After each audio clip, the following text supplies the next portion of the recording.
Quantos aqui estiveram no imersão do ano passado? Faça assim com a mão. Tá. Quem quer vir aqui falar o que foi compartilhado ali? O resumo. O que te chamou a atenção do ano passado? Está ali a bispa Suênia.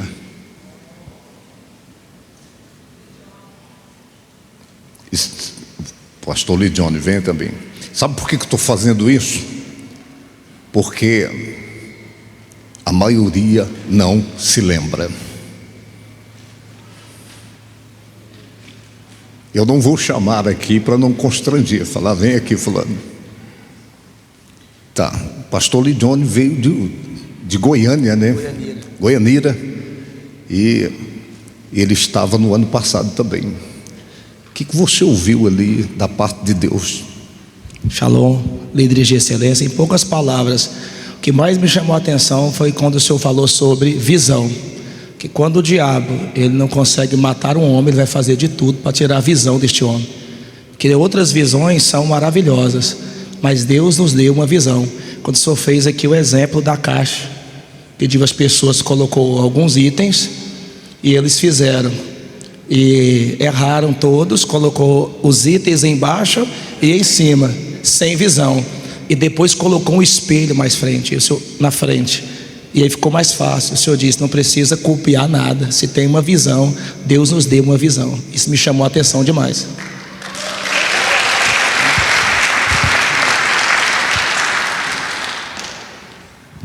Eu tinha esquecido. Não, é brincadeira, tá? Mas aquilo que é compartilhado, no que diz respeito à revelação, para o fortalecimento da espiritualidade, é para o fortalecimento do chamado, da vocação ministerial. Quantos aqui querem crescer? Crescer na graça, no conhecimento, no chamado, na vocação. Quantos aqui querem que a sua igreja cresça? Então vou te fazer uma pergunta: por que você quer crescer? É para que a sua igreja cresça? E por que é que você quer que a sua igreja cresça? Qual é o pano de fundo desse desejo de crescimento? Crescimento pessoal, crescimento da vocação, crescimento da sua igreja. Qual é o pano de fundo? Por que você deseja o crescimento? Por que você deseja que a sua igreja de repente cresça espiritualmente, cresça numericamente e cresça financeiramente? Então, na minha chegada, alguns pastores ali, eu fui abordado, né, e fizeram ali os trocadilhos, né? Se você fosse ministrar hoje para os pastores, o que você falaria? Um disse uma coisa, outro disse outra coisa. E um disse, eu falaria sobre resultados. Eu vou refrescar sua memória com relação a resultados. O exemplo que eu cito: se você chama seu filho, a criança, para te ajudar a lavar o carro, não é o resultado do carro lavado que você está querendo. Se você chama sua filha, menina, para te ajudar a lavar a louça, não é a louça lavada que você está querendo, não é o resultado da louça lavada. Você chama o seu menino, a sua menina, para te ajudar, porque você está querendo um resultado nele, nela. É isso? Porque se for para ter o carro lavado, você leva no lava-jato, ou você mesmo lava. Porque você sabe que o seu filho não vai lavar direito, você sabe que a sua filha não vai lavar a louça direito. De repente você tem que lavar de novo, para que tenha o resultado. Mas o resultado que você está querendo não é do que ele fez, do que ela fez. É o que está acontecendo nele e nela. É a formação. Estão compreendendo o que eu estou falando? Então, eu vou abordar essa parte no final, tá? Tem gente que quer crescer para ser o maior. Quando você deseja crescer para ser o maior, quando você deseja que a sua igreja cresça para que ela seja a maior da cidade, você está indo na contramão daquilo que é o desejo de Deus em relação a crescimento. Porque você está entrando numa competição. Quando você deseja crescer para ser o cara, você está na contramão daquilo que é o propósito de Deus em relação ao seu crescimento. Então eu vou falar no final, vou te dar só a chave. Deus não quer que você cresça mais que o outro. Você pode até crescer mais que o outro, mais que a outra, mas Deus quer que você cresça para o outro. O meu crescimento, a minha vocação, o meu chamado só tem sentido, só tem significado diante de Deus se eu crescer o tanto que eu crescer. Posso crescer mais que A, que B, que C, não tem problema, mas só vai ser um crescimento que agrada a Deus se eu estiver crescendo para o outro. Caiu a ficha? Se eu estiver crescendo para mim ser o cara, é um desastre. É a tragédia da vocação, é a tragédia do chamado. Eu quero que a minha igreja cresça para mim ser a maior igreja da cidade. É a tragédia, é a frustração, porque de repente não vai crescer, ou então vai crescer para o suicídio do chamado e da vocação. Por quê? Porque Deus não quer que a gente cresça mais que o outro para a gente se sentir maior. Mas Deus quer que a gente cresça para o outro. Deixa eu te dar um exemplo aqui. As notas musicais, elas são diferentes.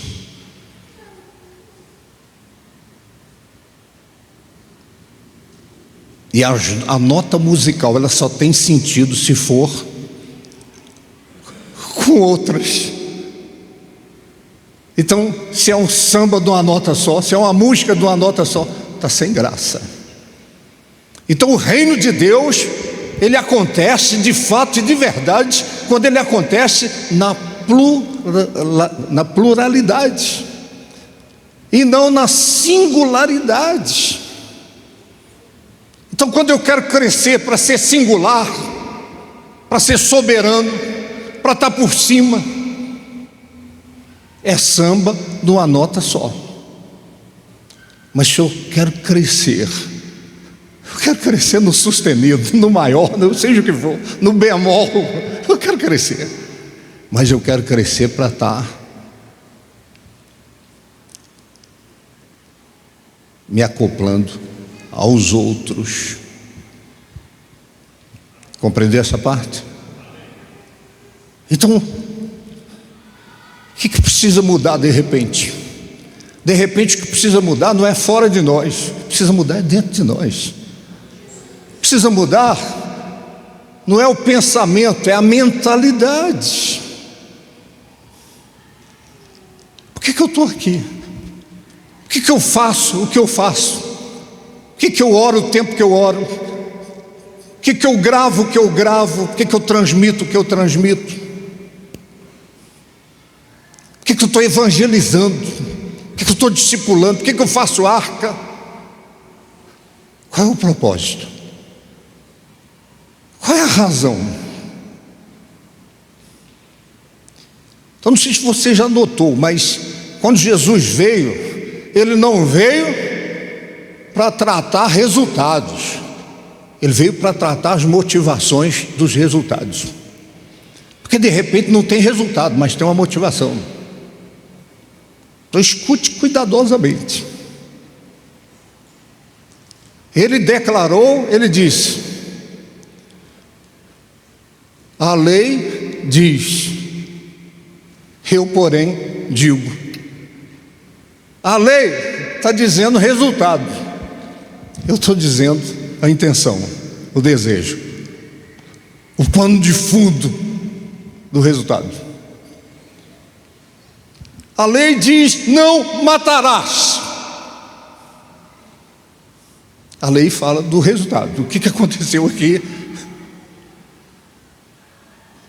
Ele diz: eu porém vos digo, qualquer que se irá contra o seu irmão, já assassinou.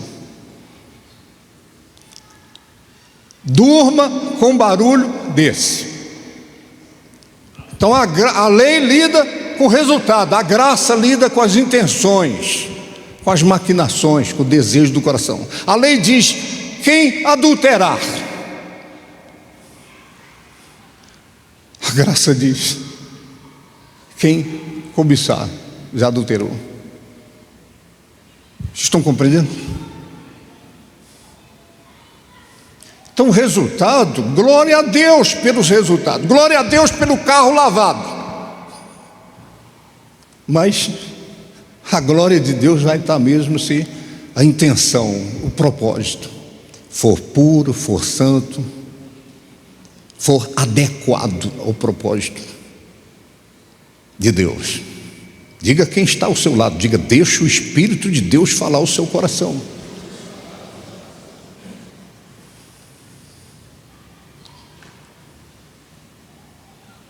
Então, vou te fazer outra colocação. Se você ganhar uma alma por dia, é difícil. E quando eu estou falando você, é você e mais os 50 da sua igreja, é você somado aos 70, 100, 200 da sua igreja. Porque eles estão debaixo do seu ministério, da sua vocação. Se você ganhar, eu estou falando do plural, estou falando do conjunto das notas musicais, ganhar uma alma por dia. Quantas almas por mês? Quantas almas por ano? 365 almas por ano. Eu te pergunto, a sua igreja está crescendo 365 almas por ano? Tem alguém aí? Não? Fala para mim. O que está errado? Porque quando eu digo você, eu estou falando você e os que estão debaixo do seu ensino, debaixo da sua ministração. Uma alma por dia é muito. Esse plural que é a sua igreja, 360, a sua igreja está crescendo 365 almas por ano. Não. Por quê? Por que não está? Um resultado extraordinário. Uma alma por dia, o conjunto do plural. Então significa que tem um elo perdido. De repente pode ser a motivação, pode ser o pano de fundo daquilo que você faz, pode ser o porquê você faz. De repente nem é a maneira que você faz, você está fazendo tudo certo, mas pode ser o coração. O que você está querendo isso? O que você está querendo arrebentar? É porque eu quero ser reconhecido, eu quero ser conhecido.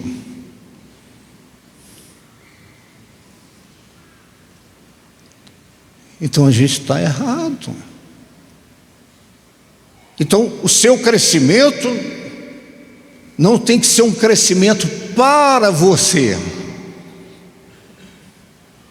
tem que ser um crescimento para o outro. A nota musical, repito, não é para ela, é para outra, é para o conjunto. O seu dom, a sua capacitação, nenhum dom é para a gente, nenhum dom é para a pessoa. O fim do dom não é a pessoa. O dom só tem sentido de ser dom se ele desembocar em alguém. Se for com o propósito para alguém crescer.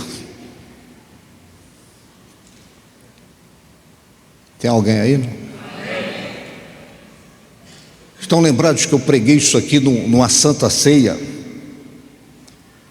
Que o dom de Deus Pai para a raça humana é Jesus Cristo. Jesus Cristo é o dom de Deus para esse mundo.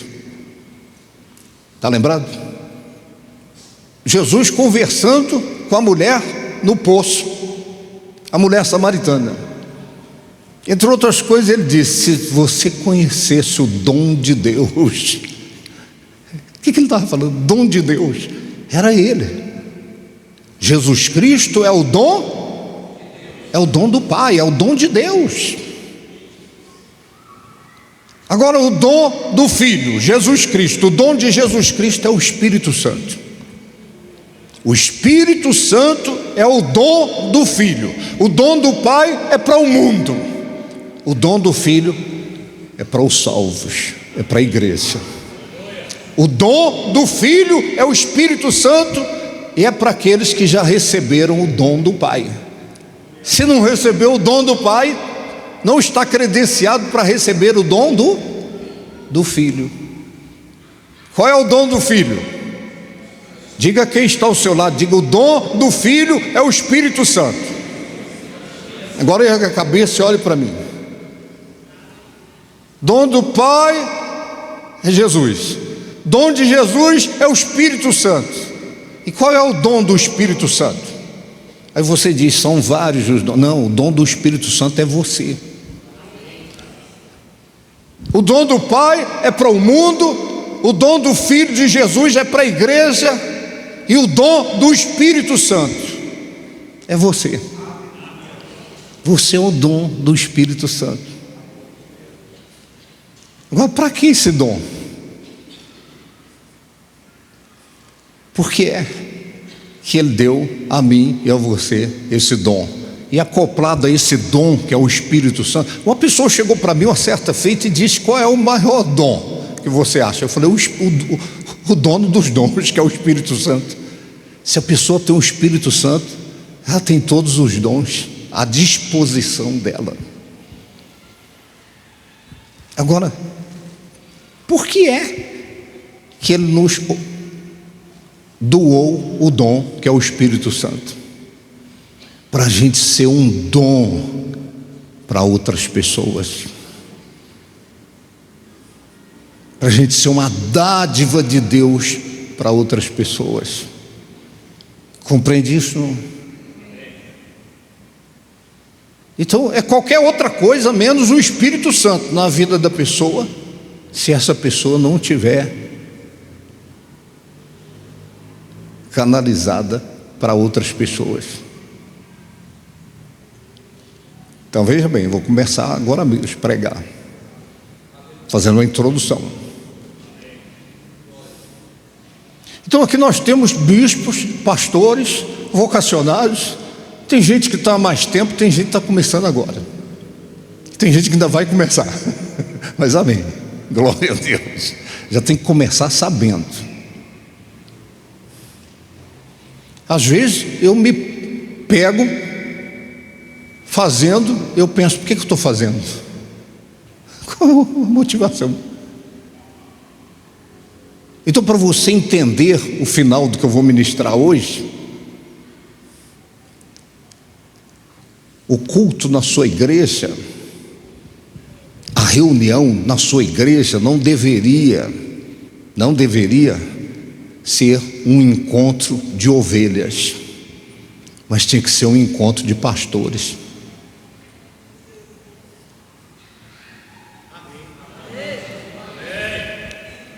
Um encontro de pastores, um encontro de gente que está aprendendo a apacentar, que está aprendendo como é que vai ser, como é que vai fazer para ser canal da graça de Deus para outras pessoas.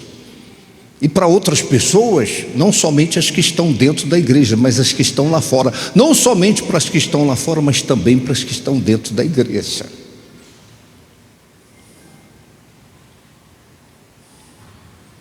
Então, era para crescer, se fosse o resultado. Mas por que não tem um resultado? Porque Deus está querendo um resultado aqui.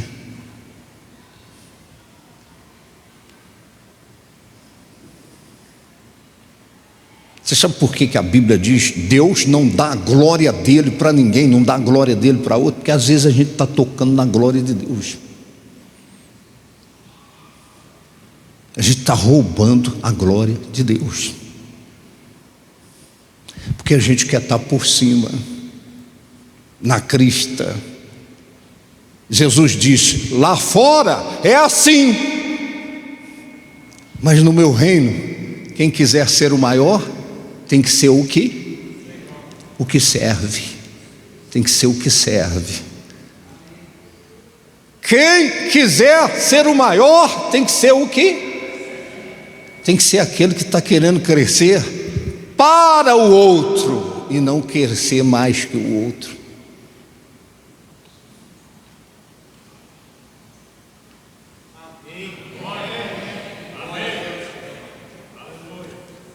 E às vezes a gente precisa fazer uma reciclagem no chamado, na vocação. Então, o culto na sua igreja, repito, deveria ser um encontro de pastores e não um encontro de ovelhas, de gente que está sendo treinada, preparada para o outro, para ministrar o outro, para acudir o outro, para socorrer o outro, para marcar o outro com a graça que Deus colocou em você. Meu Deus. Amém.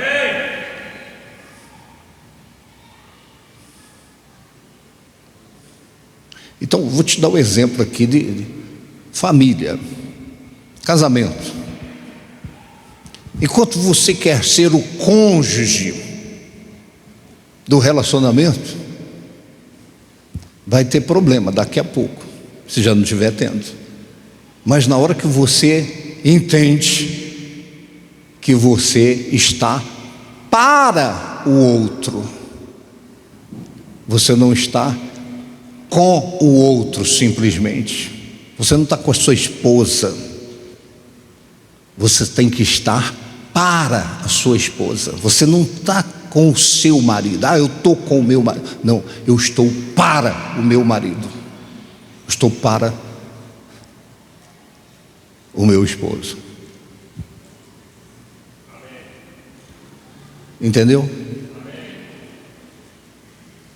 Então é por isso que Deus quer que a gente cresça na graça, no conhecimento. É por isso que Deus quer que a gente chegue à estatura da maturidade, para a gente parar de ser como meninos,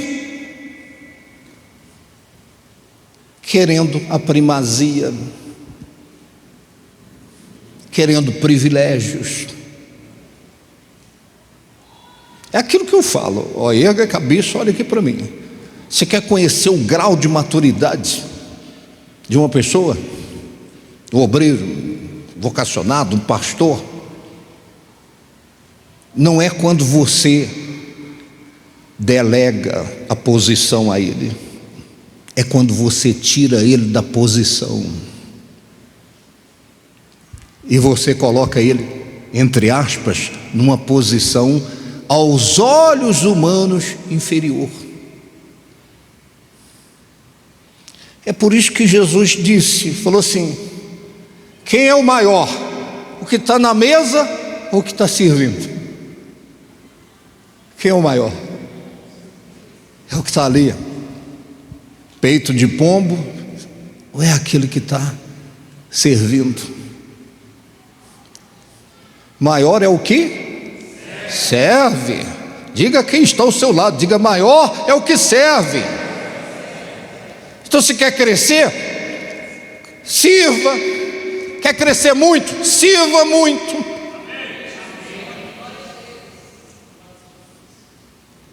Não queira crescer para você, ou mais que há que, mas queira crescer para o meu Deus. Eu quero para mim fazer mais, eu quero para mim ajudar mais, eu quero para mim acudir mais, eu quero para mim socorrer mais. Repito, o reino de Deus acontece na pluralidade dos dons, das vocações, dos chamados, e a gente precisa ser maduro. Então vamos lá, vamos começar.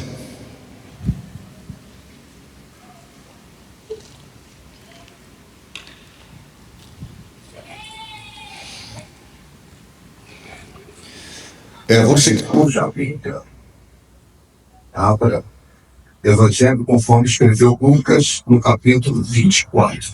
Lucas 24.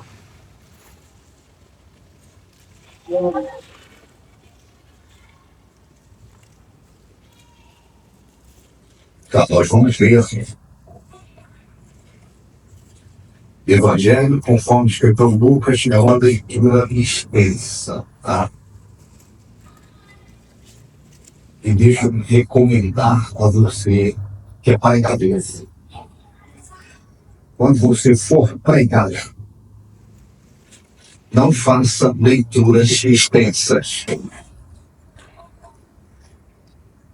Conquanto o texto seja, leia alguns versículos e mencione o contexto. Faça uma dissertação de pessoas saberem o que está escrito no contexto. É melhor do que uma leitura extensa. Tá, outra coisa.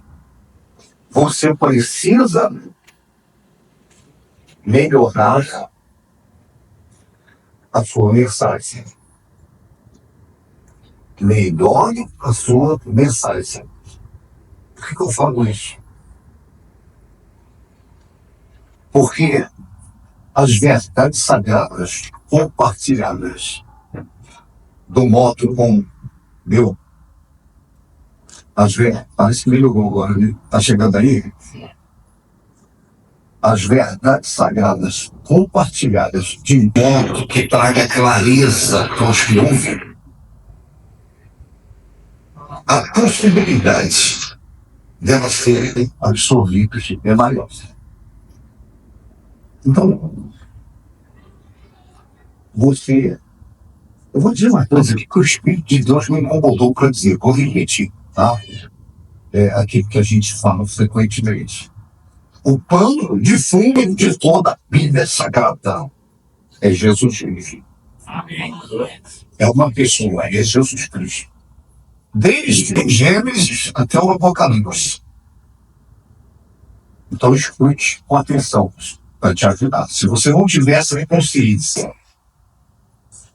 ainda que você pregue no Velho Testamento um texto que aparentemente não tem nada a ver com Jesus Cristo, mas na sua consciência você tem que ter a revelação que é por causa dele, que aquilo está escrito.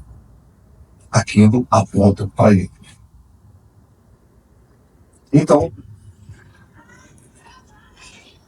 ou uma coisa que eu te chamo a atenção, isso é em alto relevo no Evangelho. O Evangelho não seria Evangelho sem isso. Primeiro, a encarnação de Jesus Cristo. Você tem que ter a consciência disso. A importância da encarnação dele. Isso é tão forte no mundo espiritual, isso é tão forte para a nossa espiritualidade, que a Bíblia Sagrada diz: o Espírito que não confessa que Jesus veio em carne não procede de Deus. O inferno odeia essa verdade sagrada. Ele veio em carne. Então a encarnação dele é importante. Ele ter nascido como um de nós é importante. Só que ele foi concebido sem pecado. Ele não recebeu o pecado de Adão por herança. Ele foi concebido pelo Espírito Santo. Então isso é uma verdade sagrada que tem que estar como conteúdo da sua espiritualidade, da sua vocação, do seu chamado. Evangelho não seria evangelho sem essa verdade sagrada. A outra coisa, a sua vida sem pecado. Então ele foi concebido sem pecado e durante a sua vida ele nunca pecou. Nunca pecou. Nem no pensamento, nem no sentimento, nem na ação, nem na reação, nem na passividade. Porque pecado não é só fazer a coisa errada, pecado é também deixar de fazer o certo. E às vezes a pessoa pensa que pecado, fulano está em pecado. Mas de repente a pessoa que está denunciando o pecado do irmão está em pecado também. Não está fazendo o errado, mas está deixando de fazer o que é certo. Está deixando de fazer o que é certo. Então Jesus teve uma vida ilibada, uma vida, por isso que o sangue dele é sangue puro, é sangue inocente, é sangue sem mancha, sem mácula, porque ele foi concebido sem pecado e ele nunca pecou. Você tem que saber disso, tá? Isso é dogma, isso é fundamento do Evangelho. A outra coisa, a morte dele na cruz. A morte dele não foi um acidente, ele veio para isso. O inferno tentou que ele fosse morto de outra forma, apedrejado, mas ele veio para cumprir o propósito na cruz. Então escute, estou falando dessa parte porque tem a ver com o que eu vou trazer para você agora. Pregue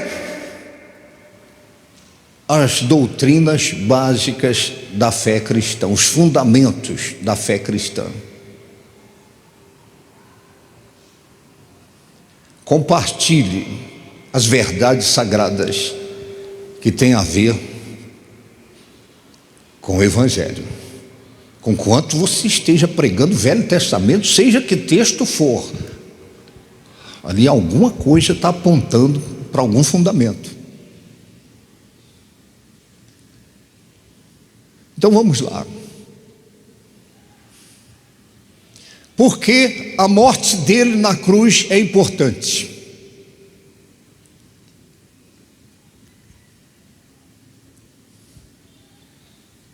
Escute. A Bíblia Sagrada diz, no Salmo 103, bendize, ó minha alma, ao Senhor, e tudo que há em mim, bendiga o teu santo nome, porque é Ele que perdoa pecados, é Ele que sara todas as vossas enfermidades. Então a crucificação dele é para a salvação, é para a cura. Na cruz ele venceu os poderes das trevas, venceu os demônios, ele despojou os principados, as potestades, os expôs ao desprezo, triunfou deles na cruz, triunfou deles na cruz.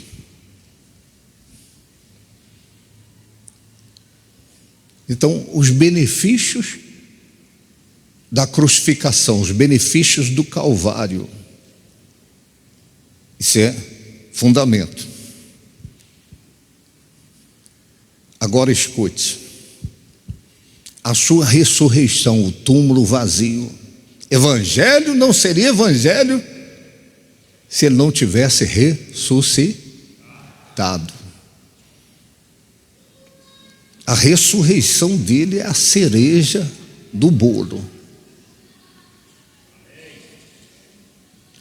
É prego batido e ponta virada. Então vamos lá.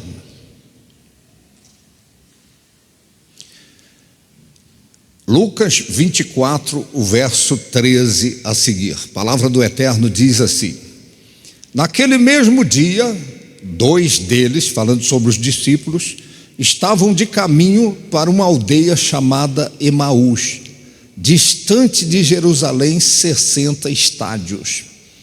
E iam conversando a respeito de todas as coisas sucedidas. Aconteceu que, enquanto conversavam e discutiam, o próprio Jesus se aproximou e ia com eles. Os seus olhos, porém, estavam como que impedidos de o reconhecer. Então lhes perguntou Jesus: que é isso que vos preocupa? E de que ides tratando à medida que caminhais? E eles pararam entristecidos. Um, porém, chamado Cleopas, respondeu, dizendo: és o único, porventura, que, tendo estado em Jerusalém, ignoras as ocorrências desses últimos dias? Ele lhes perguntou: quais? E explicaram o que aconteceu a Jesus, o Nazareno, que era varão profeta, poderoso em obras e palavras, diante de Deus e de todo o povo, e como os principais sacerdotes e nossas autoridades o entregaram para ser condenado à morte e o crucificaram. Ora, nós esperávamos que fosse ele quem havia de redimir a Israel, mas depois de tudo isso, é já este o 3º dia desde que tais coisas sucederam. É verdade também que algumas mulheres das que conosco estavam nos surpreenderam, tendo ido de madrugada ao túmulo e, não achando o corpo de Jesus, voltaram dizendo terem sido uma visão de anjos, os quais terem tido uma visão de anjos, os quais afirmaram que ele vive. De fato, alguns dos nossos foram ao sepulcro e verificaram a exatidão do que disseram as mulheres, mas não o viram. Então lhes disse Jesus: ó nécios e tardos de coração para crer tudo o que os profetas disseram. Porventura não convinha que o Cristo padecesse e entrasse na sua glória? E, começando por Moisés, discorrendo por todos os profetas, expunha-lhes o que a seu respeito constava em todas as escrituras. Quando se aproximavam da aldeia para onde iam, fez ele menção de passar adiante. Mas eles o constrangeram, dizendo: fica conosco, porque é tarde, o dia já declina. E entrou para ficar com eles. E aconteceu que, quando estavam à mesa, tomando ele o pão, abençoou e, tendo partido, lhes deu. Então lhes abriram os olhos e o reconheceram. Mas ele desapareceu da presença deles. E disseram um ao outro: porventura não nos ardia o coração quando ele pelo caminho nos falava, quando nos expunha as escrituras? E na mesma hora, levantando-se, voltaram para Jerusalém, onde acharam reunidos os 11 e os outros com eles, os quais diziam: o Senhor ressuscitou e já apareceu a Simão. Então os 2 contaram o que lhes acontecera no caminho e como fora por eles reconhecido no partir do pão. Tá. Eu falei outro dia na reunião pastoral sobre uma coisa poderosa para a espiritualidade, uma coisa poderosa para a vocação, para o chamado ministerial, que é o entendimento. Fala claro? O entendimento. O entendimento então, para você entender o que eu vou mencionar aqui. Uma coisa é uma pessoa não entender. A outra coisa é haver um mal entendido. Então, não entender é uma coisa, o mal entendido é outra. Agora, a terceira coisa sobre o entendimento é a pessoa entender e fazer de conta que não entendeu. Eu vou dizer de novo. Acerca do entendimento. Tem gente que de repente não entendeu. Mas tem gente que entendeu errado. É o chamado mal entendido. Mal entendido. E tem gente que entendeu, mas fez de conta que não entendeu. Então veja que a Escritura Sagrada é clara quando diz que Satanás ele trabalha para cegar o entendimento dos incrédulos. Ou seja, uma pessoa, de repente, ela é incrédula não porque ela não recebeu a informação, não porque ela não presenciou o que ela deveria ter presenciado, mas ela é incrédula por causa do seu entendimento, por causa do entendimento. Olha o que a Escritura Sagrada diz. Isso, é claro. Rogo-vos, pois, irmãos, que apresenteis os vossos corpos como sacrifício vivo, santo e agradável a Deus, que é o vosso culto racional. E não vos conformeis com esse mundo, mas transformai-vos pelo quê? Renovação do quê? Do vosso entendimento. Então, o entendimento pode ser que está colocando a pessoa numa direção errada na vida. Por causa do entendido, do mal entendido. Aqui, a Bíblia Sagrada é uma só. É a mesma Bíblia na Adventista, é a mesma Bíblia na Assembleia, na Batista. Né? Agora, você sabe por que tem muitas denominações?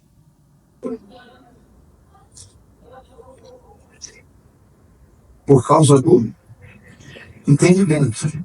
Uma diz que é, a outra diz que já foi, a outra diz que ainda vai ser. Aí o povo fica igual batata tonta. Aí tá passando lá no TikTok, lá tem um pastor renomado dizendo que é. O outro tá dizendo que ainda vai ser. E o outro tá dizendo que nunca vai ser.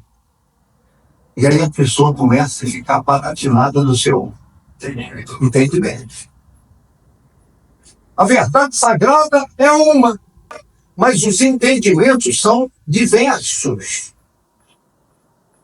Tem gente que não está entendendo nada. Você já viu quando você pregou, você fala, puxa, eu fui claro. Aí alguém fala assim, não entendi nada. Tem gente que não entende nada, não tem o entendimento daquilo que foi compartilhado. Agora tem gente que entende errado, tem um mal entendido. Você já viveu situações que você prega e depois você tem que ir lá sentar com o irmão para poder tirar o mal entendido?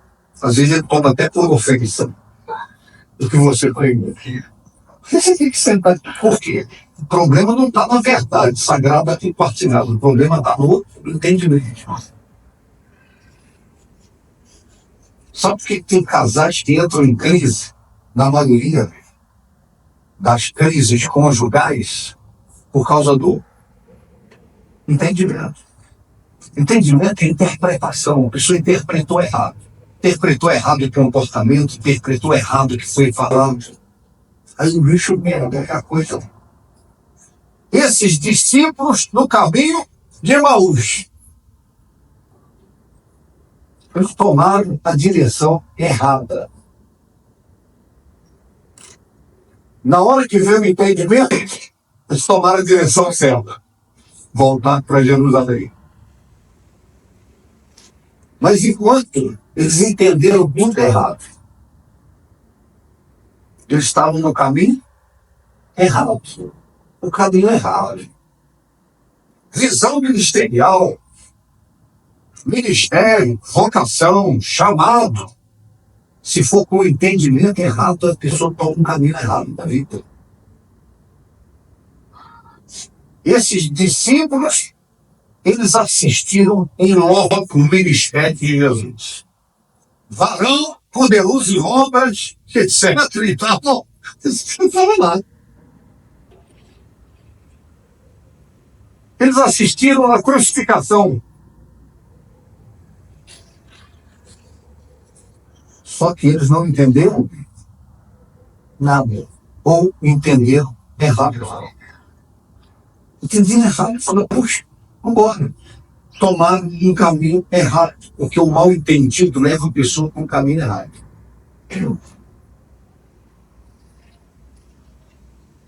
É por isso que tem gente que, de repente, gente que esteja entre nós, eram dos nossos, estavam mais depois levantadas bandeiras. Aí, quando você vai analisar a questão, é tudo entendimento. É o entendimento. Então é gente que não entende, é gente que entende errado, é gente que entende e faz de conta que não entendeu. Isso é problema. E esses discípulos, eu vou te fazer uma pergunta. Quem foi o melhor pregador que já pisou nessa terra? Estou falando dessa terra entre nós. A terra. Hein? Jesus. O melhor pregador pregou para eles no caminho de Emaús. Começou desde os profetas e foi trazendo aquilo que eu falei para vocês, que é pano de fundo e eu estou na Bíblia. Toda a escritura sagrada tem como pano de fundo uma pessoa. Quem é essa pessoa? Jesus. Aí o próprio Jesus está caminhando por isso. O melhor pregador, já existe. O melhor professor de Bíblia. Que você possa imaginar. Quem queria ter Jesus sentado com você te ensinando? Meu Deus do céu. É o melhor. Sabe tudo de Bíblia, sabe tudo da Escritura, sabe, tem as revelações das revelações. Aí está lá o melhor pregador no caminho. O que é que vocês estão conversando aí? Vocês estão... Eles pararam para ouvir o melhor pregador que já pisou nessa terra. Aí o melhor pregador, que é Jesus, começou desde os profetas, e um por um, e pregação demorada. Terminou a pregação, aí chegou em casa, Jesus, esse cara não entenderam nada, fez de conta que ia passar direto. A pregação aconteceu. Olha, repito, eles assistiram em loco o ministério de Jesus, assistiram à crucificação. Jesus se coloca junto, eles estavam com os olhos como com fosse escama nos olhos, não reconheceram Jesus.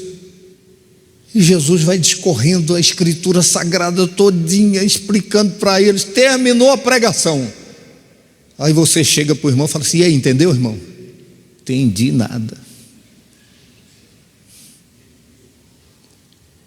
Se isso aconteceu com Jesus, isso acontece comigo nas minhas pregações.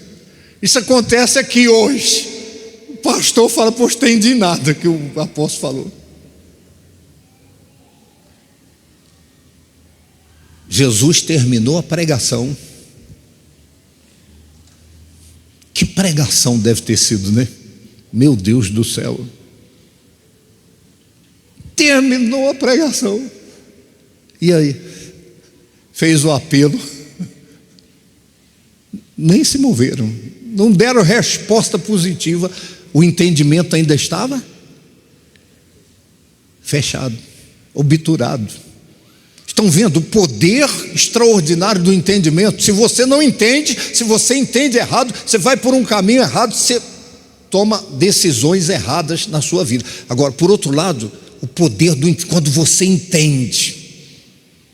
Haja vista que quando a ficha caiu, que Jesus na mesa com eles partiu o pão. Aí os olhos, quando fala os olhos, significa o entendimento. Aí abriu o entendimento. Aí eles reconheceram. Repito, assistiram o ministério de Jesus em loco, assistiram a crucificação, foram informados da ressurreição. Eles declaram isso para o próprio Jesus. As mulheres estiveram lá de madrugada, voltaram dizendo que não acharam o corpo, que ele apareceu, tinha ressuscitado. O anjo veio e disse que ele ressuscitou. Eles estavam informados que ele ressuscitou. Só que, mesmo tendo essas informações, mesmo o maior pregador que já existiu pregando para eles, isso não foi suficiente para abrir o entendimento. Então, repito, entender errado te leva por caminhos errados na vida. Te leva a tomar decisões erradas, te leva a fazer escolhas erradas na vida, entender errado. Deixa eu te dar um exemplo aqui. Uma pessoa tomou um medicamento errado, teve complicações, quase foi a óbito. Por quê? Porque já viu letra de médico? Letra de médico. A pessoa foi na farmácia lá, o farmacêutico foi lá, pegou o remédio, entregou, e a pessoa olhou, é um remédio. Só que parecia, o nome parecia com aquele nome, mas o remédio era errado. Complicações por causa do entendimento. Entendeu errado o que estava escrito na receita. Deixa eu abrir um parênteses aqui. Quando eu fui vereador, deixa eu fazer meu merchan aqui, um dos projetos de leis meu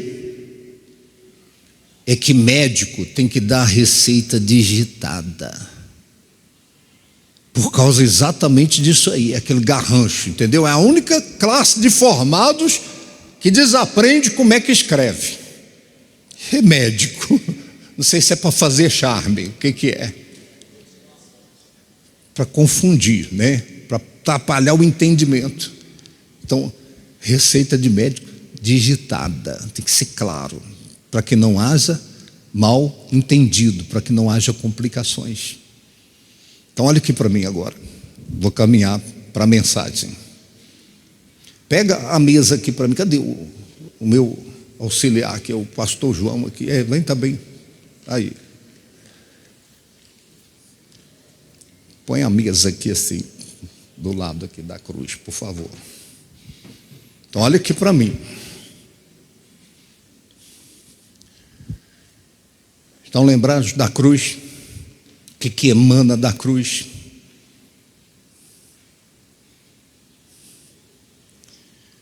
Então veja bem,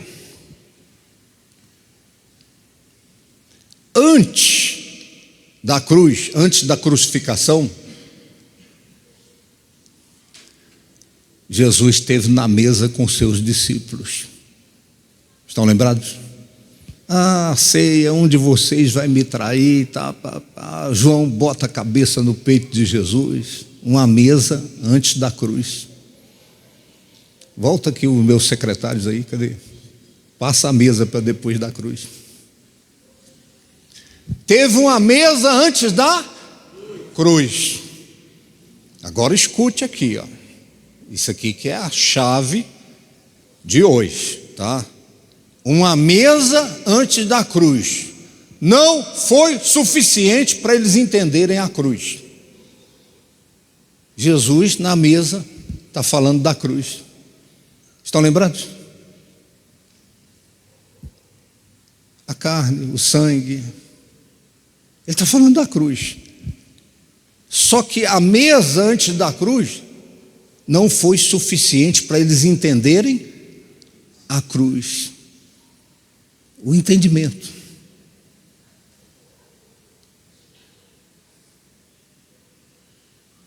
E agora, nesse texto, a gente vê uma mesa depois da cruz. Jesus entra com eles, senta, e ali na mesa, partiu o pão, e aí no partir do pão, os olhos deles foram, o entendimento foi aberto, a ficha caiu. Aí eles tomaram o caminho de volta. Por que eu estou falando isso? Porque quando os discípulos não entenderam a cruz, ele não repetiu a cruz, ele repetiu a mesa. Vou dizer de novo: quando não entenderam a cruz, ele não repetiu a cruz, ele repetiu a mesa. Repetiu a mesa. E sabe qual é o nosso problema como pastores, pregadores? Tem que pregar a cruz. Amém. Fé, salvação, a cura, a libertação. Sai, capeta! Só que mesmo pregando a cruz, a sua igreja fica como uma rodoviária. Um tanto de gente chegando e um tanto de gente saindo. Sabe por quê? Porque a cruz atrai. Jesus disse: quando eu for levantado, eu vou atrair todos a mim. Eu sou evangelista. Sabe o que o evangelista prega? A cruz. A cruz traz dezenas, centenas de pessoas, milhares de pessoas. O salvo, o curado, o outro, o liberto, o sinal, o prodígio, a maravilha. A cruz atrai. Mas a cruz não segura. O que segura é a mesa. Tem alguém aí, não? De repente, esse é o elo perdido da sua igreja. Tem muita cruz, muita pregação, salvação, cura, libertação. Amém. Eu sou evangelista. Gosto, amo de paixão a cruz. Paulo disse: eu não me envergonho da cruz de Cristo, que ela é o poder de Deus para a salvação.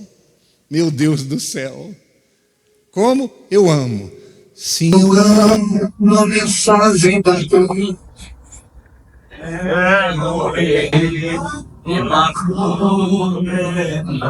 Agora escute. Tem uma mesa antes da cruz. Tem a cruz. Na mesa antes, a mesa antes aponta para onde? Para a cruz. E a cruz aponta para a mesa. Porque é na mesa que a gente tem a oportunidade de compartilhar. A gente tem a oportunidade do nosso crescimento desembocado no outro. Da gente crescer para dividir. A gente crescer para dividir, crescer para compartilhar. A graça de Deus colocou em nós. Eu estava vendo. A primeira vez que a Bíblia Sagrada fala em mesa, é Deus que está falando em mesa. Quando mandou Moisés, deu instrução para que fosse construído um tabernáculo, e entre outros princípios do tabernáculo, Deus diz assim: farás também uma mesa. Também uma mesa. A mesa, e Deus disse, ela tem que ser madeira de acácia E repito aquilo que eu preguei, né? Da Arca da Aliança. Madeira de acácia é uma madeira dura de ser. A mesa é difícil de trabalhar, a mesa, não é fácil. E Deus disse: ela tem que ser coberta de ouro. Ela tem que ter os adornos de ouro. Quem fala em mesa a primeira vez na Bíblia é Deus mandando construir a mesa. E Jesus, antes da cruz, tem uma mesa para falar da cruz. E quando eles não entenderam a cruz, ele não repetiu a cruz, ele repetiu a mesa. A gente gosta da cruz, amém, glória a Deus. Mas a gente precisa passar a amar a mesa.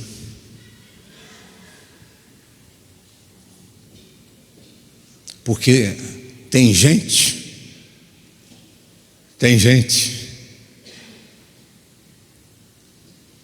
que o entendimento abre. Não precisa ser o melhor pregador. Jesus era o melhor pregador, o entendimento não abriu. Tem gente que a ficha cai, toma a decisão, dá resposta positiva para Deus. Mas tem um tanto de gente que o entendimento só vai ser aberto, que Deus é bom, que Ele é misericordioso, que Ele transforma, que Ele liberta, se tiver mesa. Estão compreendendo? Se tiver mesa. Eu vou repetir aqui, tá? A cruz atrai, a mesa segura. Você quer reduzir a quantidade de gente que sai da sua igreja, entendeu? Que não permanece, e você fica cheio de questionamentos. Por que, meu Deus? Por que, meu Deus? Deus está te respondendo aqui hoje. O porquê? Porque a cruz atrai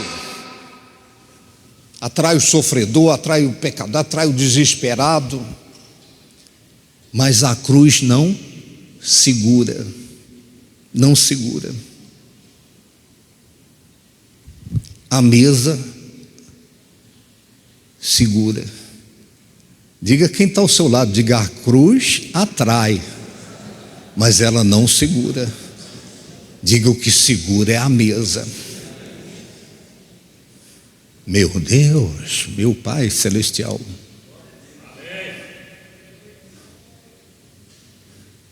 Como é que está a sua igreja, pastor?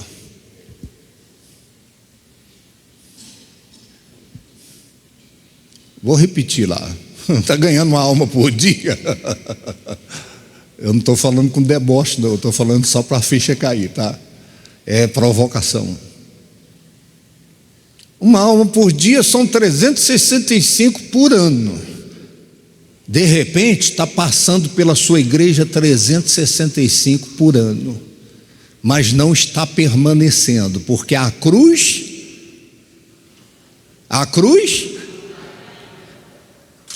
e o que vai segurar as pessoas? A mesa é que vai segurar as pessoas. Quem está entendendo isso aí? O entendimento. Então, muito evangelismo, muito, amém, vai até a última casa, mas a cruz vai atrair esse povo. A barriga está doendo, o bicho está pegando, é insônia, é nervosismo, é macumba, é casamento em crise, é frustração na vida financeira. A cruz vai atrair esse pessoal. Milagres acontecem por causa da cruz, mas a cruz não segura. O que segura? A mesa. Agora, o que é a mesa? Vamos começar a pregação agora, a segunda parte da pregação. Vocês estão compreendendo? A encarnação é importante, a vida sem pecado, a cruz é importante, o túmulo vazio é importante. Isso aí atrai, mas não segura. O que segura é a mesa. O que vai segurar as pessoas na sua igreja é a mesa. A mesa. Você devia estar celebrando a Deus pela revelação aí. Glória a Deus, louvado seja o Eterno. Então vamos ver agora a segunda parte da mensagem. O que é a mesa? Primeiro, mesa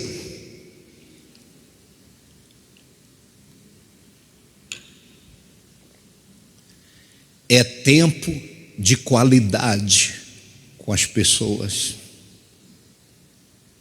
Não necessariamente tem que ser com você, pastor. Por isso que eu disse, a reunião da sua igreja deveria ser não um encontro de ovelhas, mas um encontro de pastores, um encontro de gente treinada para estar na mesa com outras pessoas.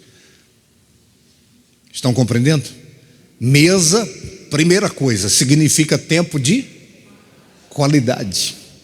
Tempo de qualidade com as pessoas. O seu culto, ele não permite que você tenha tempo de qualidade com as pessoas no culto. É verdade ou não é? Não tem. É uma coisa ali, tem uma liturgia tal, e cumpriu a liturgia. Amém, glória a Deus pelo culto. Louvado seja o Eterno. Você necessariamente ter tempo de qualidade com todas as pessoas da sua igreja, mas a igreja que cresce com fundamentos, de fato, é a igreja que treina líderes para estarem nas mesas com as pessoas da igreja. Então, primeira coisa, treina líderes para terem tempo de qualidade com as pessoas. Eu não estou falando de ficar lá com a Bíblia aberta o tempo todo, empurrando goela abaixo nas pessoas.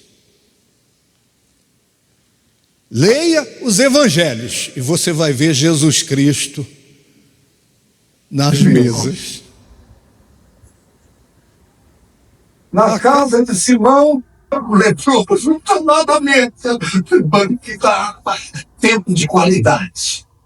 Jesus está tendo tempo de qualidade com aquelas pessoas lá, ainda que eles não tivessem qualidade, mas ele é a qualidade ali naquele tempo.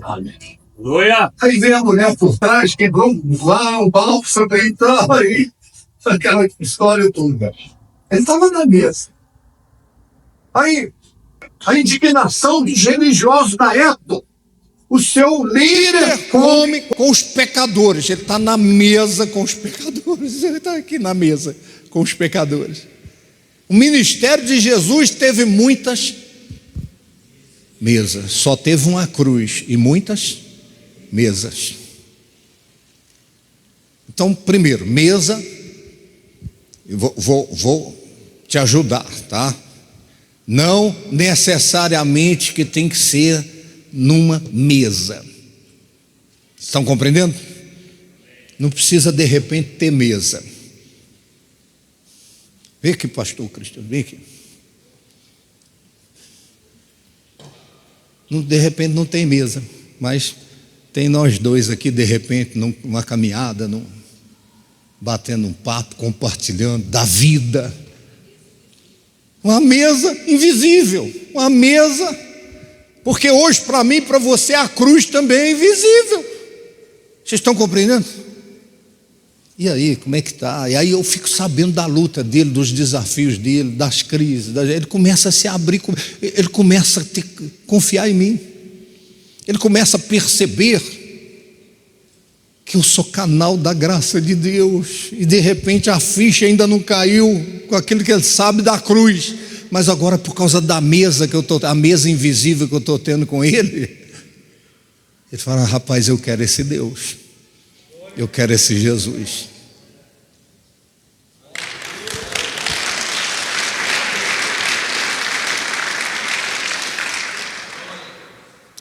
Aqui, vou repetir aqui, alguns já me ouviram isso 200 vezes, tá? Eu sou didático, eu sou repetitivo. Fui vereador, Kelly Magalhães foi presidente da Câmara quando eu fui vereador. Eu tive várias oportunidades de mesa com eles, não mesa, mas mesa invisível. de estar ali e tal. Nada goela abaixo. Se você não converter, você vai para o inferno. O amor de Deus, a graça de Deus. Falava: ô bispo, tem um aniversário de um funcionário aqui da Câmara, vai ter lá o bolo. A gente quer que você vá lá fazer oração. Aí eu dava uma palavra, graça de Deus e tal, propósito, etc e tal. Aí eu orava. Os olhos deles ainda estavam entendimento. Aí a gente estava em Brasília, eu e a bispa. Eu já não era vereador mais, já tinha tempo. Aí o telefone toca.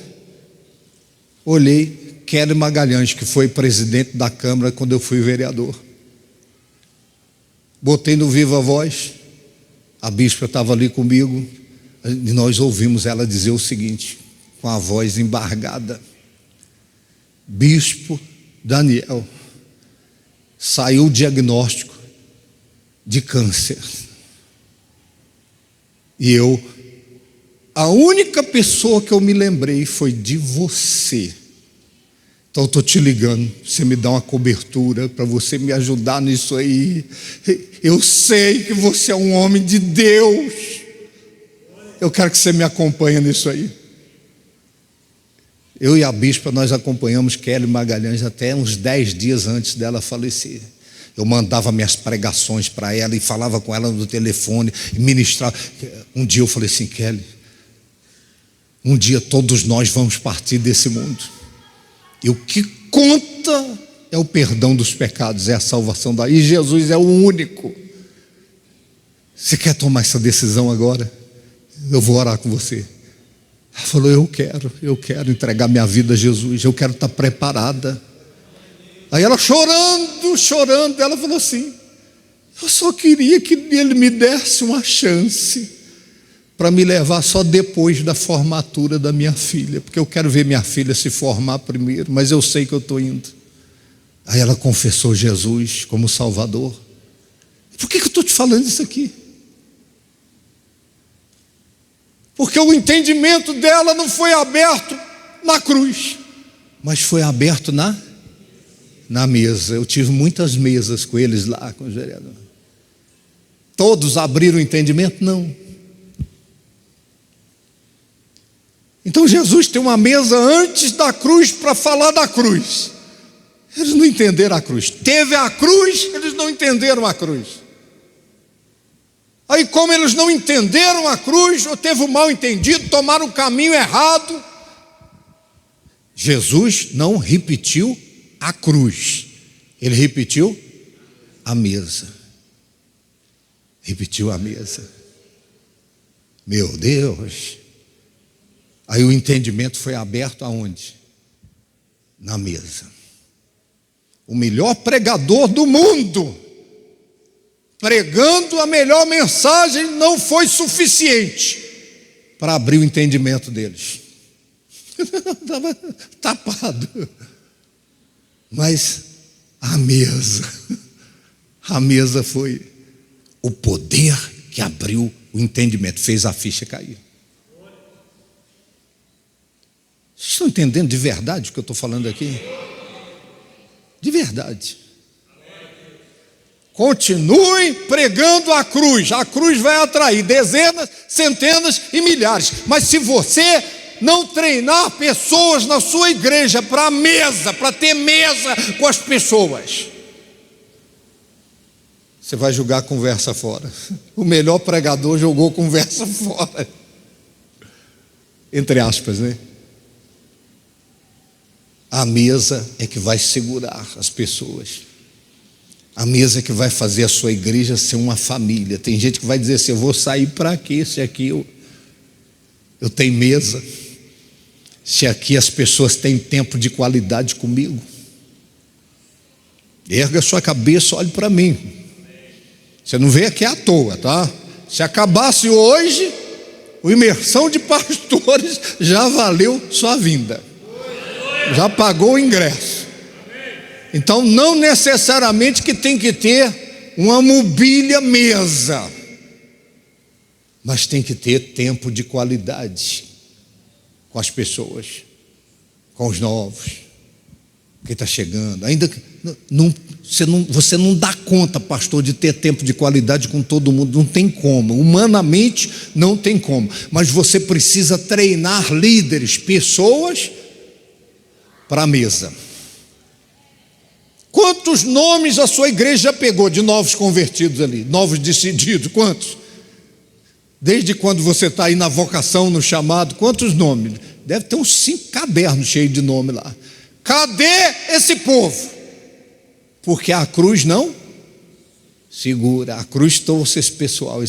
Choraram, tomaram a decisão, foi curado, depois cuspiu no prato que comeu. Por quê? Porque tinha cruz, mas não tinha mesa. Então, primeira coisa, tempo de qualidade com as pessoas. Não necessariamente Bíblia goela abaixo, mas Bíblia vivida. O apóstolo Paulo diz assim: vocês são a carta escrita e lida pelas pessoas. Permita que as pessoas tenham tempo para ler você. Para ler você, para falar assim: poxa, é um homem de Deus, é uma mulher de Deus. Eu estava falando no baba nosso lá, tá aí o Bispo Santos, que é minha testemunha ocular. Não sei quem mais estava no baba. Aí tem uns que saem do prumo. Altera, o pastor Roque Júnior de vez em quando está lá também. Né? Não é ele que saiu do prumo, não. Aí fica aloprado e sai do trilho e tal. Eu falei, não para a minha glória, para a glória daquele que fez a obra na minha vida. Eu disse, tem quase 30 anos que a gente tem esse baba. Deu um intervalozinho, mas eu participando de quase todos. Eu disse, vocês nunca me viram alterado com ninguém aqui. Vocês nunca me viram debatendo com alguém e pedindo a glória para mim, nunca.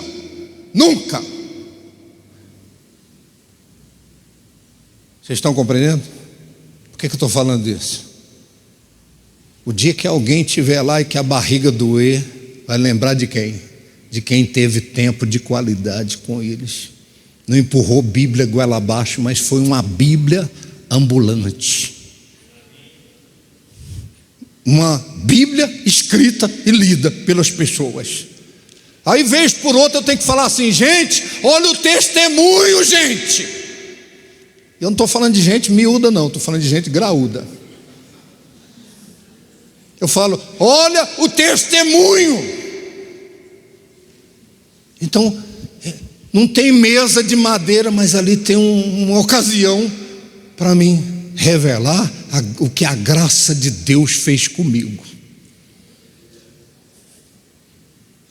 Nunca revidei o trançapé que eu levei. Francisco já, né? Não, é brincadeira.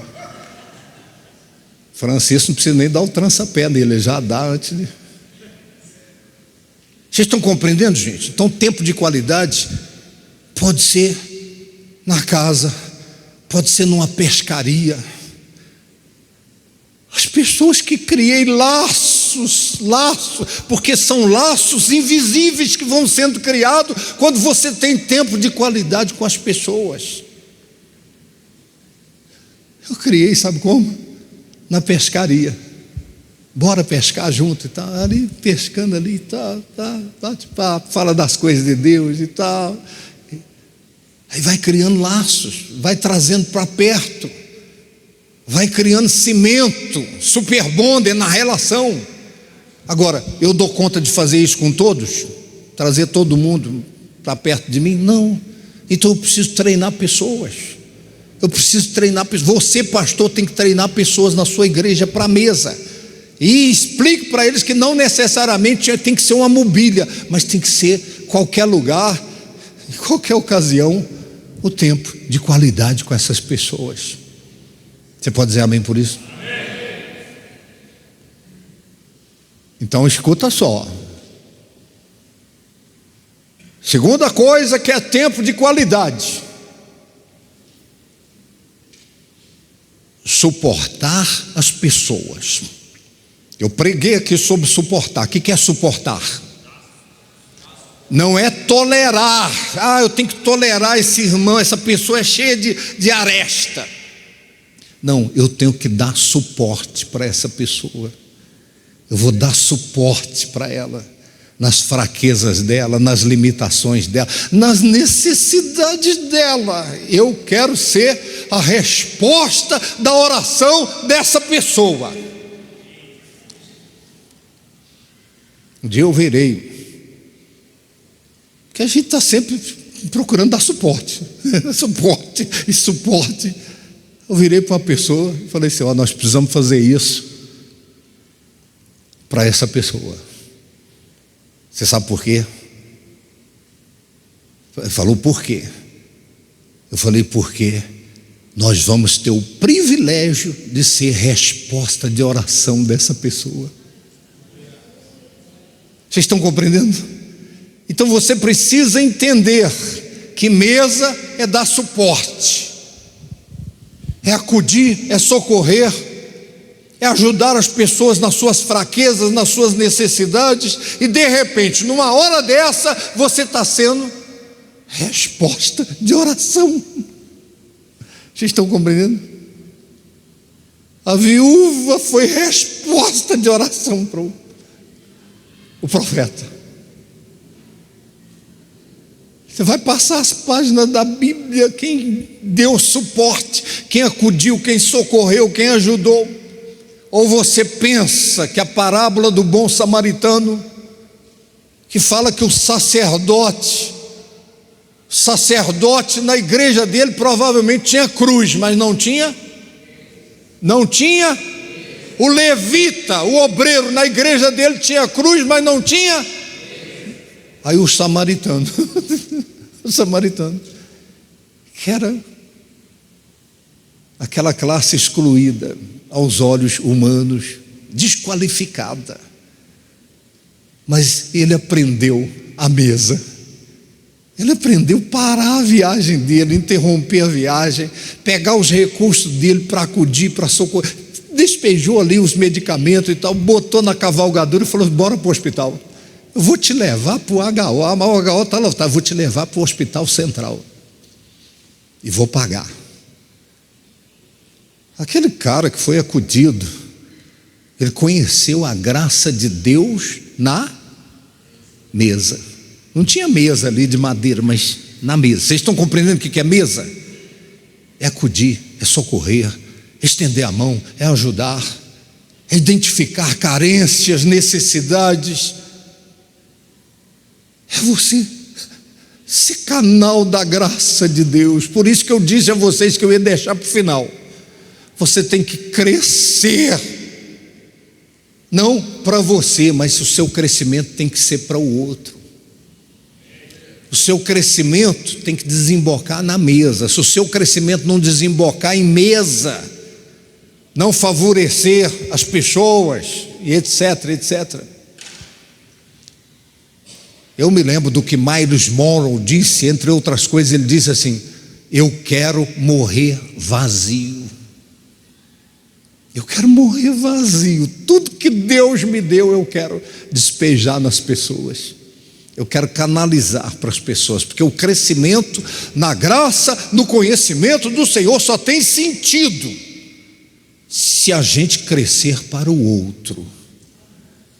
Não é crescer mais que o outro, eu quero crescer para ele. É por isso que eu repito isso frequentemente, né? A pergunta que eu faço: você é pastor, você é vocacionado, você tem um chamado? Eu vou te fazer a pergunta aqui: quem é que vai chorar no seu caixão quando você for embora dessa vida? São as pessoas que você teve mesa com elas.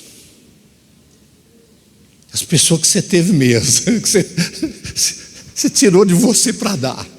Você teve tempo de qualidade com essas pessoas. É gente que vai chorar no seu caixão de soluçar. Eles não vão dizer com essas palavras, mas nas entrelinhas está lá: esse cara foi o cara que teve mesa comigo, se interessou por mim. Tem alguém aí, não? Então começa a pensar aí, quem é que vai chorar no seu caixão? Quem é que vai ser? É gente que você tem. A cruz. Não, tem gente que foi abençoado. Jesus foi assim. Os que foram curados de repente no ministério dele foram aqueles que gritaram: crucifica, crucifica. Então não vai nessa de que a cruz precisa desembocar na mesa. Amém, gente? Então, primeira coisa, tempo de. Segunda coisa, dá suporte. Não é suportar a fraqueza somente, é você dar suporte. É você entender que Deus está querendo que você seja resposta de oração para essa pessoa. Às vezes a pessoa nem vai dizer: poxa, eu estava pedindo a Deus isso, mas você está ali, você é a resposta. Eu sou a resposta. Amém? Treine pessoas na sua igreja para darem suporte para as pessoas. Você sabe, as pessoas que vão na sua igreja lá a primeira vez na sua igreja, elas não foram porque a igreja é bonitinha, não, tá? A maioria das pessoas que vão às igrejas vão porque estão precisando de suporte. Pregue a cruz, mas chame essas pessoas para a mesa. Elas estão precisando de mesa. De mesa. Estão precisando de alguém que identifique as carências dela, as aflições, as angústias, os anseios, as feridas de alma. Estão precisando de bálsamo. Aí essas pessoas, elas nunca mais vão esquecer. Marque as pessoas com a graça de Deus. Mas é ingrata. Não importa. Cada um faz o seu papel. O meu papel é esse. Meu papel é esse. Amém, gente? Então, a outra coisa que a mesa proporciona: identificar talentos, potenciais, capacidades. Você nunca saberá os potenciais, as capacidades, os dons, as aptidões das pessoas que congregam na sua igreja, se eles não tiverem oportunidade de mesa.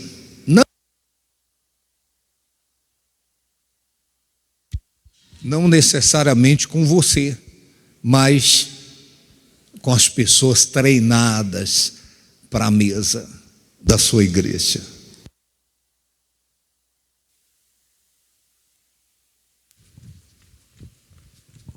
Esse cara aqui é cara de mesa, ó. Tem gente que tem cara de mesa. Eu estava falando sobre o bispo John, falei na ausência dele, né? Vou falar na presença agora também. Ele que faz ele tem a senha do meu Facebook, do TikTok, como é que chama lá? Instagram. Ele que faz os cortes, faz as edições, bota minha fala de fundo, outra imagem, não sei o que, e ele vai postando todo dia. Eu nunca pedi para ele fazer isso. Agora, por que ele pediu a senha para mim para ele fazer isso? Porque ele passou pela cruz e entendeu a importância da mesa. Vocês estão compreendendo? Da mesa. Nunca pedi. Mas ele faz. E não faz para receber glória, aplauso, é porque o crescimento dele foi um crescimento para o outro. Para o outro. Cresceu para o outro. Eu louvo a Deus, porque ele cresceu para mim, para desembocar em mim essa graça, esse crescimento. Meu Deus do céu, meu Pai Celestial.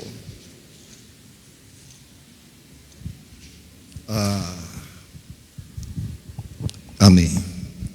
Estão vendo aqui? Eu estou citando ele como exemplo, né? Poderia citar outros aqui. Não fica com ciúme não, senão você está precisando de mesa. Se sai, falou dele, nunca falou de mim. Eu vou te chamar para a mesa, para a gente sentar na mesa, entendeu? Para acabar com essa crise existencial, entendeu? Essa dificuldade. É por isso que tem gente nas igrejas, de repente, voltando na mesa, tem dificuldade de estar no meio, porque falta alguém para trazer para a mesa. Lembra que eu falei outro dia aqui das panelinhas? A Bíblia diz que tem morte na panela. Então, quando você fica com as mesmas pessoas na mesa, as mesmas na mesa, só a mesa é só aquelas mesmas pessoas. Então você precisa ter mesa com outras pessoas de repente. Essas aqui agora, elas têm que ter incumbência de ter mesa com outros. Então o culto, a reunião da sua igreja não pode ser uma reunião de ovelhas, tem que ser uma reunião de pastores, reunião de pessoas que estão sendo treinadas para a mesa, para acolher, para abraçar, para acudir, para socorrer, para ajudar, treinadas para identificar potenciais, capacidades. Quantas vezes as pessoas estavam tendo mesa lá com alguém e depois chegavam e falavam assim, sabe aquele irmão lá, rapaz, o cara tem um dom, um talento e tal. Eu falei, é mesmo, rapaz? O cara chega mudo e sai calado, mas começou a ter mesa com alguém da igreja, o talento, o dom, a capacidade foi identificada. E aí o reino de Deus, repito, não acontece na singularidade dos dons, mas acontece na pluralidade dos dons, das capacidades. Então, vamos lá, eu sei que tem gente aí que está com a língua coçando, né? Para falar da mesa. Vem aqui você que está querendo falar da mesa. O que é mesa para você? O que você entende por mesa? Amanhã a ministração vai ser bem participativa, tá? Vou deixar um microfone rodando aí que eu quero saber o que está na cabeça de vocês. Aquele tema intimidade ou intimidado. Então, mesa. Sobe. Ele falando, eu lembrei 1 Coríntios 13, e a mesa aponta para o amor. Ainda que eu fale a língua dos anjos, se não tiver a mesa, a gente não é nada. Então, o Espírito Santo de Deus me fez refletir que a mesa também aponta não, quer dizer, é o próprio amor, porque a gente está pensando no outro. E esses dias eu convoquei as remanescentes, desde 1992, as pioneiras, desde 1992, mais de 30 anos, as dinossauros.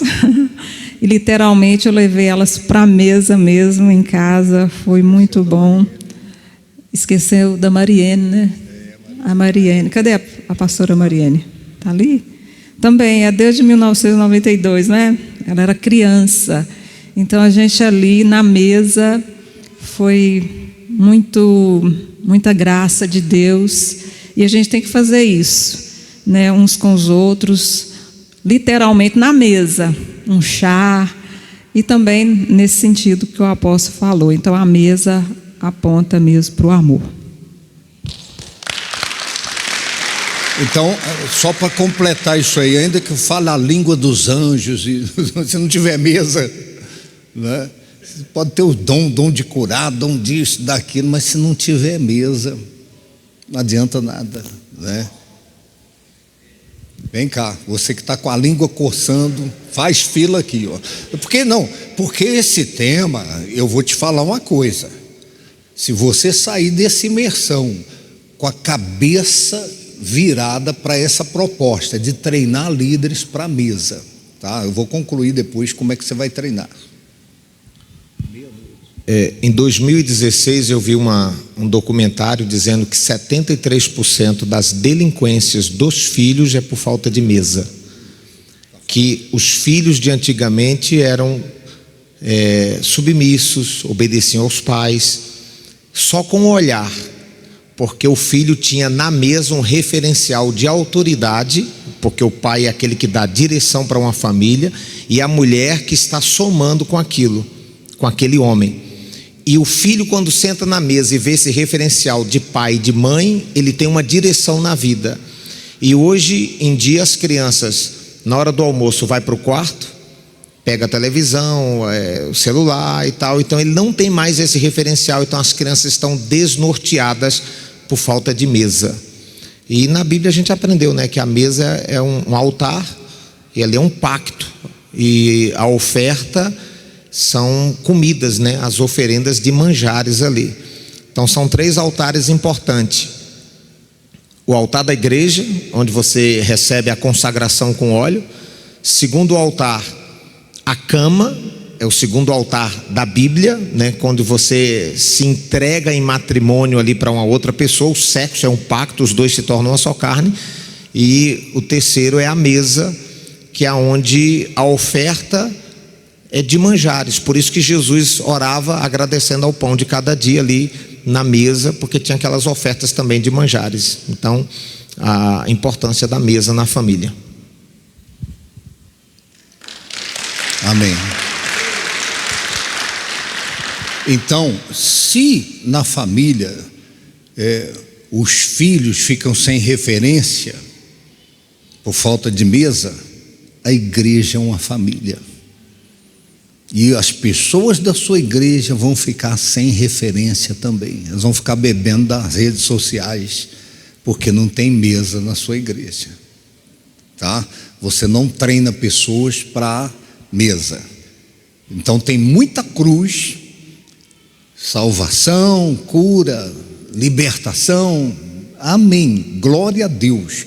Mas se não tiver mesa, pessoas treinadas para ter mesa com as pessoas. Por que a igreja, de repente, o Bispo Santos fala isso, né, também? Por que de repente a igreja cresce até 200 membros, no máximo? Porque o pastor está fazendo da tripa coração para ter mesa com esse pessoal. E quando passa disso, ele já não dá conta mais, porque já sangrou o que tinha que sangrar. Ele não dá conta de ter mesa com muita gente. Então como é que vai passar de 200 pessoas, vai para 400, 500, 1000 pessoas? Quando treinar líderes para terem mesa com as pessoas, mesa com aqueles que estão chegando, para darem acolhida, tempo de qualidade, suporte, entendeu? Para essas pessoas, para identificar os potenciais, os talentos, as capacidades, para essas pessoas também serem treinadas para a mesa para outras pessoas. Amém, amado. Porque da revelação que eu tive acerca da mesa, o projeto Obed-Edom faz isso, a mesa. Nós temos o projeto Obed-Edom, que é a mesa do ministério. Nós temos a oportunidade de entrar numa casa e fazer amizade com todo mundo, do mais velho ao menor, e compartilhar sentimento, pensamento, cristianidade, tudo está no projeto Obed-Edom. Portanto, nós não temos o que inventar nada, é só seguir o que está proposto pelo ministério.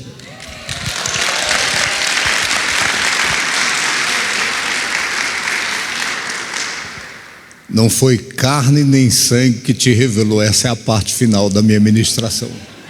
Lembra que eu falei, daqui a pouco eu vou dizer como é que você vai treinar pessoas para a mesa. Está na mesma frequência. Então repare bem, o projeto Obed-Edom uma revelação extraordinária que o Eterno nos deu. Um fator que é a arca, não é a arca que abençoa as pessoas.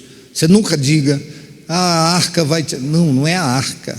A arca é a presença, não é a presença de Deus. A arca é um memorial de um pacto que a pessoa está fazendo com Deus, para um novo tempo na vida, na família. Então, é um projeto fantástico. Deixa eu dar aqui uma tônica para você.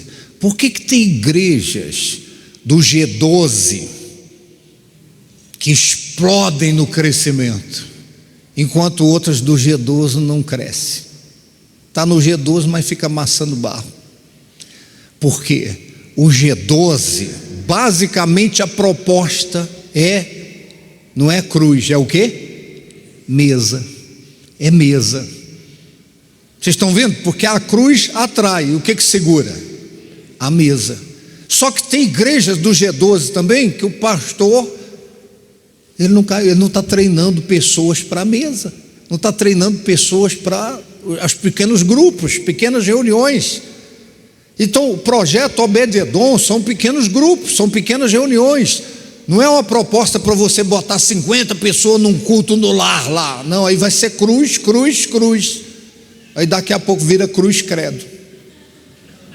Por quê? Porque você botar muita gente lá, vai deixar de ser mesa e vai voltar para a cruz. E Jesus não repetiu a cruz, ele repetiu a mesa. Então a vantagem não é ter muita. Por isso que um limite ali, 12 pessoas. O G12 é assim, não é? Então, aí, por quê? Porque a possibilidade do compartilhar, de um conhecer o outro, de dividir as aflições, as angústias, de pedido de oração. Fulano, qual que é seu pedido de oração para hoje? Isso. E você? Os outros estão ouvindo. Está tendo um compartilhar, está tendo mesa. Estão se conhecendo os planos, os projetos, os sonhos, estão conhecendo as aflições, as angústias uns dos outros. E aí chega um momento que os laços vão ficando cada vez mais fortes. Por causa da cruz. A cruz não cria laços. O que cria laços é a mesa. O projeto é Obed-Edom. Se você tiver essa mentalidade, essa revelação na hora de trabalhar o projeto, seus líderes do projeto, trabalhar, tem aqui, ministrou ali, amém. Mas de repente fica dentro de uma formalidade, uma forma, e tem que ser numa espontaneidade que permita a graça de Deus fluir, a unção, criar laços com as pessoas. Por isso que é muito importante. Você não faz ideia o poder que tem você chamar pessoas pelo nome. Tem gente que eu fiquei sabendo o nome, entendeu? Alguém me falou fulano e tal. Aí quando a pessoa veio chegando, e aí fulano, como é que você está? Você sabe meu nome? O cara mudou até o semblante assim. Então você começa a entrar na vida do outro. E você permite que o outro entre na sua vida também, te conheça de perto, em loco. O que a graça de Deus fez com você, vai fazer com ele, vai fazer com ela. Amém, gente? Então, Obed-Edom, treinar líderes. O que Jesus fez? Jesus ministrou a multidão. Ele teve mesa com a multidão. Ele teve mesa com quantos? 12. Ele teve mesa. Por quê? Porque você faz líderes de mesa. Você treina pessoas para ter mesa com outras pessoas. Então, repito aqui, passando a régua, fechando a conta, que a gente vai ter a comunhão, uma mesa, a gente vai ter mesa agora. Uma mesa antes da cruz e uma mesa depois da cruz. Quando os discípulos no caminho de Emaús não entenderam a cruz, Jesus não repetiu a cruz, ele repetiu repita a mesa quantas vezes for preciso. Entendeu? Não para você dar sabão nas pessoas, para você puxar o tapete e não sei o que, porque comigo. Não. Repita a mesa para você trazer para debaixo da graça de Deus. As pessoas precisam de ajuda. As pessoas têm carências, têm dificuldades, elas têm limitações, elas têm aflições. Por trás daquele sujeito, por trás daquele rosto, de repente tem uma pessoa que está carente de uma graça, de um abraço, está carente de um suporte, de uma ajuda e etc e tal. Amém, gente? Caiu a ficha aí? Valeu? Amém. Ou nós vamos ter que repetir a mesa? Tá, deixa eu falar outra coisa. Aí tem aqui, deixa eu falar outra coisa aqui, ó. Na sua igreja lá, eu vejo lá as postagens. Amém. O salgadinho lá do não sei o que. Amém. Só que se for só para encher a barriga, se não for para encher a alma uns dos outros, não adianta você ficar dando salgado, pensando que o salgado é que vai justificar a mesa. Vocês estão compreendendo? O que é? Tem um negócio lá na sua igreja? É assim que eu sempre fiz. Tá tendo, eu passo em todo mundo. É porque é político. Não, é porque eu sou de mesa. Além de ser da cruz, eu sou de mesa. Então eu passo num, aperta a mão, eu abraço, eu vou num, vou no outro e tal. Eu busco ali permitir que aquilo que Deus colocou em mim desemboque na vida deles. Amém, gente?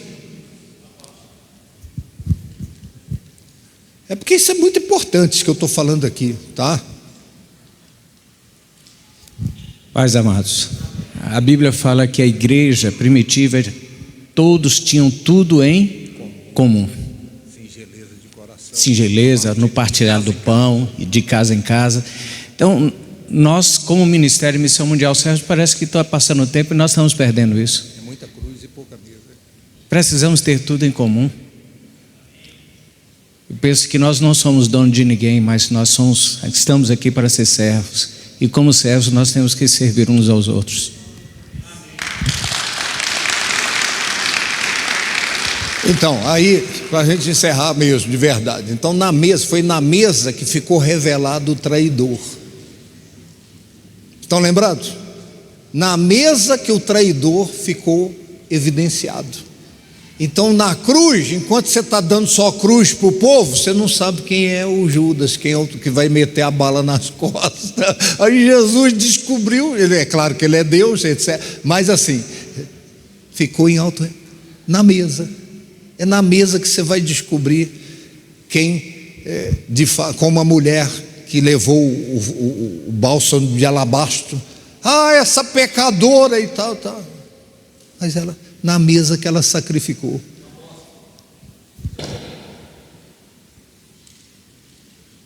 Eu estou querendo terminar, eles não deixam. Incomodado para falar isso aqui. Na hora que eu cheguei, me perguntaram: se fosse pregar aqui o apóstolo, você ministraria sobre o quê? Acho que alguém estava do lado. Eu falei: eu ministraria sobre relacionamento, porque o resultado que você quer depende do nível de relacionamento que você tem. Então, às vezes contrata um bom vendedor e às vezes ele não vai vender, porque o vendedor que não tem relacionamento não vende. Então, um bom obreiro, um bom pregador sem relacionamento não vai ter resultado. E esse relacionamento vai ter aonde? Na mesa. E Deus falou que iria mudar as minhas mesas. E eu animado, orando, na madrugada, falei: Deus vai me levar para umas mesas melhores. Agora caiu a ficha que é eu que tenho que trazer um povo para a minha mesa. Até anotei ali.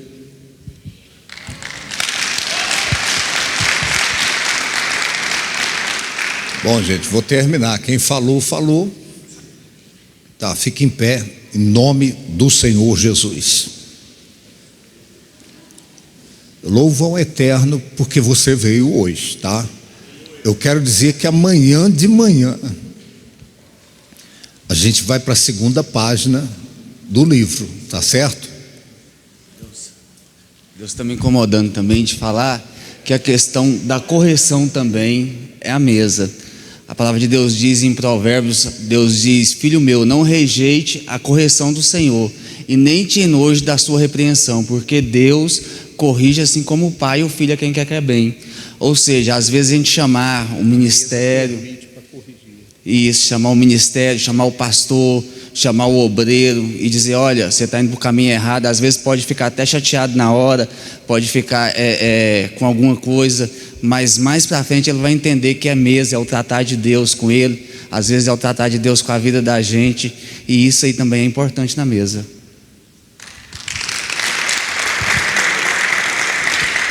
Então, resumindo, mesa é ocasião de alinhamento, de realinhamento, né? Então, a chave é essa, entendeu? A gente tem muita cruz e pouca mesa. O projeto Obed-Edom, a proposta não é para ser cruz na casa das pessoas, é para ser mesa, tá certo? E, repito, mesa, ensine as pessoas que você treinar, não é só na casa, na ambiência, pode ser lá num lazer, numa viagem, num futebol, entendeu? Pode ser numa corrida aí, bora. Outro dia o pessoal falou assim, uma turma falou assim, e aí, bispo, quer correr com a gente amanhã cedo? Eu falei, bora. Aí passaram lá em casa, todo mundo de tênis, de bermuda e tal. Eu falei, oxe, pensei que era de carro, é a pé. Falei, estou fora. Você quer correr? Eu falei, bora, passa lá em casa amanhã cedo. Passou todo mundo de tênis e correr a pé. Eu falei, oxe, eu estou pensando que é correr de carro. Eu queria correr de carro. É brincadeira essa parte aí, vocês cortam. Tá. Pai eterno, nós te louvamos, Senhor, por esse momento, essa abertura do imersão pastoral, Pai. Ó Deus, que o nosso entendimento, meu Pai, ó Deus, seja transformado, para que a nossa vida seja transformada, para que o nosso ministério, a nossa vocação, o chamado ministerial seja transformado, ó Pai. Ó Deus, eu compartilhei aqui do elo perdido, Senhor. O porquê que a igreja não cresce, o porquê que atrai muita gente, meu Pai. Muita gente dá o nome, dá o contato, mas não permanece, meu Deus. Eu disse que o Senhor Jesus declarou: quando eu for levantado, atrairei todos a mim mesmo. Ou seja, meu Deus, pregar a cruz atrai, mas nós precisamos ter revelação no Espírito, ó Deus, de trabalhar as duas coisas, a cruz para atrair, mas sobretudo, meu Pai, ter a mesa para segurar, a mesa para criar laços, meu Pai, ó Deus, a mesa para criar uma família, Senhor, para que as pessoas permaneçam não somente no Senhor, mas permaneça nessa comunidade, nessa visão ministerial. Pai, consagra o alimento que nós vamos participar agora, ó Deus, continue ministrando os nossos corações, ó Deus, e que não haja mal entendido, e que não haja gente que entendeu e faz de conta que não entendeu, ó Pai, mas que nós possamos continuar crescendo na graça, no conhecimento do Senhor, e que o crescimento não seja para nós, para nossa exaltação, para a soberba, para o orgulho, mas que o nosso crescimento seja para o próximo, porque o mandamento se resume em dois: amar a Deus sobre todas as coisas, ó Deus, e amar o próximo como a ti mesmo. Ó Deus, o mandamento é cruz e é mesa, é o que nós te pedimos, oramos, em nome de Jesus, nós te agradecemos, e os que creem digam amém. Agora cumprimenta aí uma meia dúzia aí, abraço, sorriso. Amanhã, olha aqui, gente, ó, antes de dispersar, amanhã 9 da manhã, lá no Aras, na fazenda, ó, lá tem piscina. As mulheres que for mergulhar tem que ser de short, de camiseta, os homens de short, não pode sunga e nem biquíni, tá? E homem de biquíni piorou então, entendeu? Tá, e lá também tem um campinho de futebol lá à tarde, deixa eu dar aqui a programa, à tarde, ministração, e depois nós teremos o almoço, e depois nós teremos tempo de mesa, mesa no esporte, mesa na piscina, mesa na beira do rio, vai ter muita mesa ali, amém? Nós vamos fazer de uma maneira organizada, aí nós vamos sair, você vai sair, pegar lá, já